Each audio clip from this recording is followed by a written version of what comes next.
Bonjour et bienvenue sur ma chaîne. Je me présente, je m'appelle Éric Bachet, je suis coach de vie et tarologue. Et aujourd'hui, je vais répondre à une question. Comment être plus productif? Alors, nous allons voir ça dans un instant. Comment être plus productif? Ça s'adresse surtout aux créatifs. Ceux qui ont envie de construire, ceux qui ont envie de créer, ceux qui ont envie de s'ouvrir vers l'extérieur. Voilà. Donc c'est très important cette notion-là, parce que si vous voulez vous enfermer sur vous-même, etc., c'est que vous ne voulez pas, pour l'instant en tout cas, être plus créatif. La création productive, pardon. La production telle que moi je réponds à cette question, elle est tournée vers l'extérieur. D'accord? Le fait d'être productif, voilà, ça veut dire produire plus de choses, créer plus de choses, entreprendre plus de choses. Peut-être entreprendre différemment, peut-être créer différemment. En tout cas, c'est ce que nous allons voir tout de suite, après l'introduction.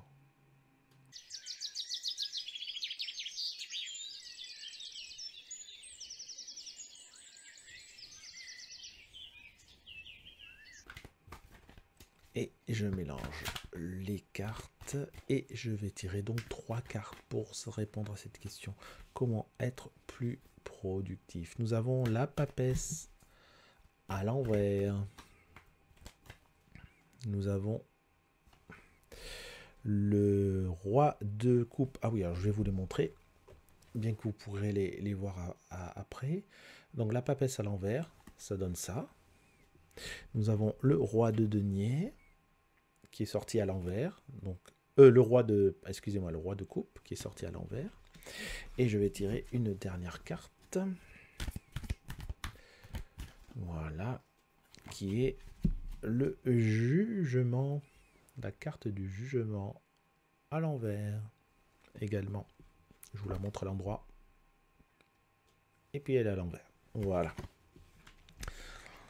Comment être plus productif? Nous avons la papesse.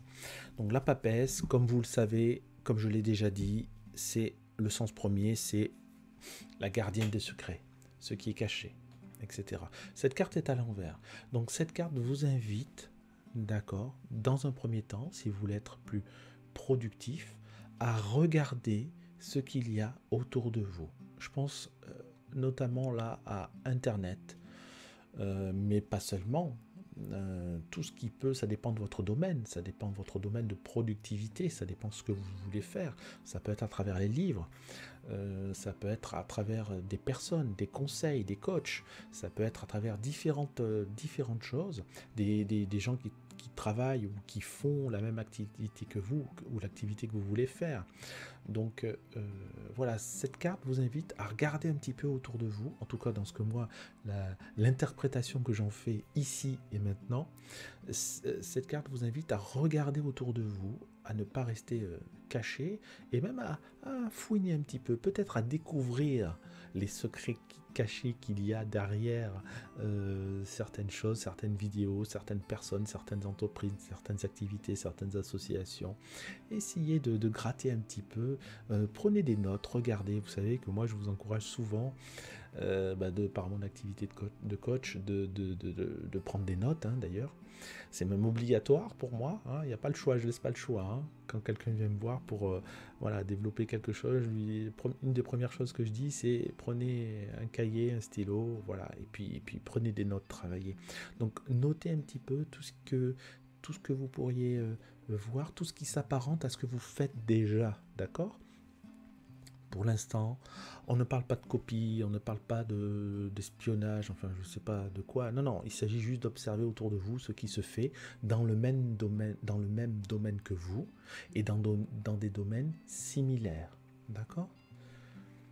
Avec le roi de coupe, je vérifie parce que des fois je me trompe dans les cartes. Quand c'est à l'envers, il s'agit bien du roi de coupe. Le roi de coupe nous parle de quoi? Le roi, c'est la maîtrise de ses sentiments, maîtrise de ses émotions, maîtrise de son mental. Mais la carte est à l'envers. Donc, ça nous parle pas forcément de non-maîtrise, mais ça nous dit que n'essayez pas de contrôler.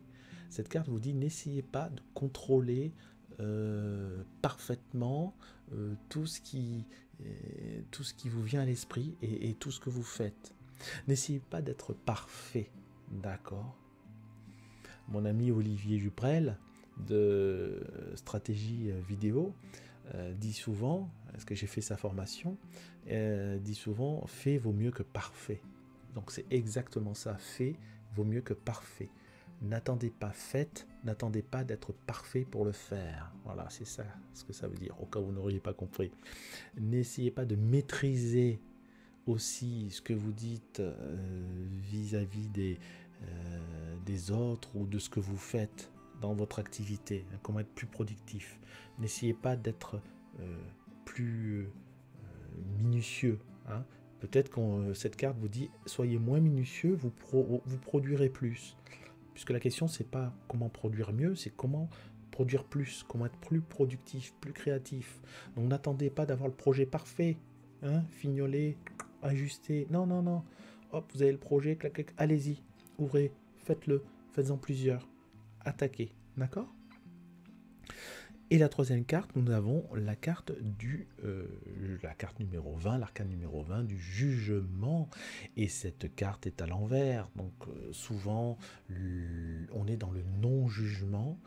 Et ça me fait dire qu'il ne faut pas non plus que vous jugiez trop sévèrement ce que vous regardez. Vous savez, au tout début, je vous ai dit, regardez un petit peu ce qui se fait autour de vous.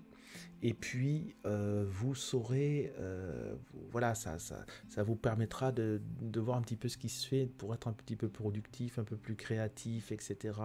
Donc, ça veut dire aussi, ne jugez pas trop sévèrement ces personnes quand quelque chose vous déplaît. C'est pas grave. Prenez ce qu'il y a de meilleur, ce que vous ressentez de meilleur en vous. D'accord ? Et puis, ça n'est pas dans le tirage. Comment être plus productif ?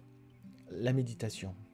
Alors, si vous n'arrivez pas à méditer, il y a beaucoup de gens qui me disent je n'arrive pas à méditer.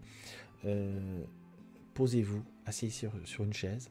D'ailleurs, les gens qui me disent ça méditent sans le savoir. Mais bon, ça c'est un autre problème. Donc, asseyez-vous sur une chaise et posez-vous. N'essayez pas de penser à une question. Posez-vous et simplement vous écoutez votre respiration. Voilà. Bah oui, mais Eric, ce que tu me dis, ça n'a rien à voir. Ben si, ce que je suis en train de vous dire là, ça a à voir vraiment avec la productivité, puisqu'on est dans la décontraction du mental, d'accord ? Dans le relâchement de ces saisies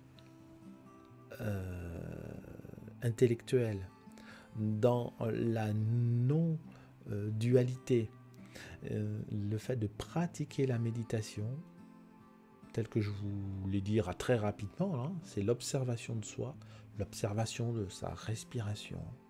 Et vous allez vous poser. Et votre mental vous sera vraiment très reconnaissant. C'est comme si vous faisiez 1 heure de sport ou 30 minutes de sport. Votre corps vous en est reconnaissant, même si c'est pas évident. Et ben c'est pareil avec la méditation. C'est peut-être pas évident, mais c'est pas évident d'aller faire 1 heure de piscine en plein hiver non plus. Enfin, pour moi, c'est pas évident. Donc, mais faites-le quand même, essayez ce que je vous dis, posez-vous, fermez les yeux, écoutez votre respiration, écoutez les bruits ambiants sans les juger, voyez la carte, sans les juger, écoutez ce qui se passe autour de vous sans juger les bruits, c'est-à-dire si vous entendez un bruit de voiture, exemple, si vous entendez un bruit de voiture, n'ayez pas l'image de la voiture. Vous écoutez juste le bruit, sans juger ce que c'est, bruit de voiture, de mobilette, de scooter, de moto, peu importe. Vous écoutez ce bruit et vous allez vous apercevoir qu'en toute chose, il y a une naissance, une vie et une disparition. D'accord ? Donc ne soyez pas impatient et ne dites pas « Oh, j'arrive pas à méditer parce qu'il y a des bruits de moto justement ou de voiture. » Justement, les bruits font partie de la méditation. Alors, c'est un exemple, le bruit de voiture, mais ça peut être n'importe qui, n'importe quoi, quelqu'un qui parle, etc. Ça fait partie de la méditation. C'est pour ça que il n'y a pas de mauvaise ou de bonne méditation. Il y a la méditation. Il y a celle que l'on fait. Voilà, c'est tout. Voilà. Donc vous restez attentif à ce qui est. Vous restez attentif à vous-même, à votre respiration, au bruit extérieur. Simplement, vous vous posez. Voilà. Et si vous faites ça, ne serait-ce que 5 minutes par jour, vous pourrez trouver en vous le moyen d'être plus productif, peut-être même le moyen de comprendre ce que je vous ai dit. Parce que peut-être pour certains d'entre vous, ce que je vous ai dit n'est pas très clair.